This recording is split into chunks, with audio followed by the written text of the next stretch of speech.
ಏನ್ ಸಂತೋದು ಮನೆಗೆ ಬಣ್ಣ ಬಳಿಯೋದು. ಕತೆ ನಿಮ್ಮ ಜೊತೆಗೆ ಸ್ವಾಗತ ಸುಸ್ವಾಗತ. ಸೊ ಇವತ್ತು ಮೇಕಪ್ ಆರ್ಡರ್ ಇರೋದ್ರಿಂದ ಬ್ಯಾಗೆಲ್ಲ ಪ್ಯಾಕ್ ಮಾಡಿಕೊಂಡು ಲೊಕೇಶನ್ಗೆ ಹೋಗ್ತಾ ಇದೆ. ಇದೊಂದು ಸಿಂಪಲ್ ಎಂಗೇಜ್ಮೆಂಟ್ ಆಗಿತ್ತು.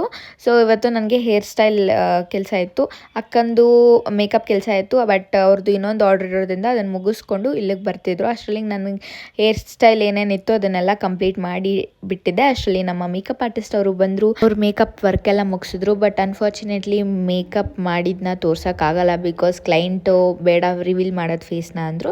ಸೊ ಅದಕ್ಕೆ ಫೇಸ್ ರಿವೀಲ್ ಮಾಡೋಂಗಿಲ್ಲ. ಬಟ್ ಹೇರ್ ಸ್ಟೈಲ್ ನೋಡಿ ಈ ಥರ ಬಂದಿದೆ. ಹೇಗೆ ಕಾಣಿಸ್ತಿದೆ ಹೇರ್ ಸ್ಟೈಲು ಅಂತ ಕಮೆಂಟ್ ಮಾಡಿ. ಆ್ಯಂಡ್ ಯಾವಾಗಲೂ ಹಿಂಗೆ ಆಗುತ್ತೆ, most of the times face ತೋರ್ಸೋಕ್ಕೆ ಬಿಡಲ್ಲ ಕ್ಲೈಂಟ್ಸು.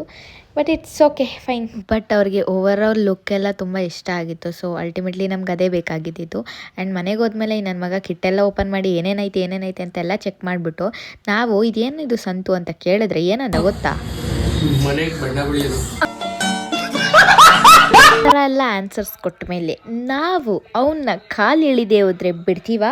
ಅಣ್ಣ ನನ್ನ ಕೈಯಲ್ಲಿ ಆಯ್ತಾ ಇಲ್ಲ, ಚಾನ್ಸೇ ಇಲ್ಲ, ನೋ ವೇ. ಅದಕ್ಕೆ ಸ್ನ್ಯಾಪ್ಚಾಟ್ ಫಿಲ್ಟರ್ ಹಾಕ್ಬಿಟ್ಟು ಸರ್ನ ಕಟ್ಟಪ್ಪ ಮಾಡಿಬಿಟ್ವಿ. ಕಟ್ಟಪ್ಪ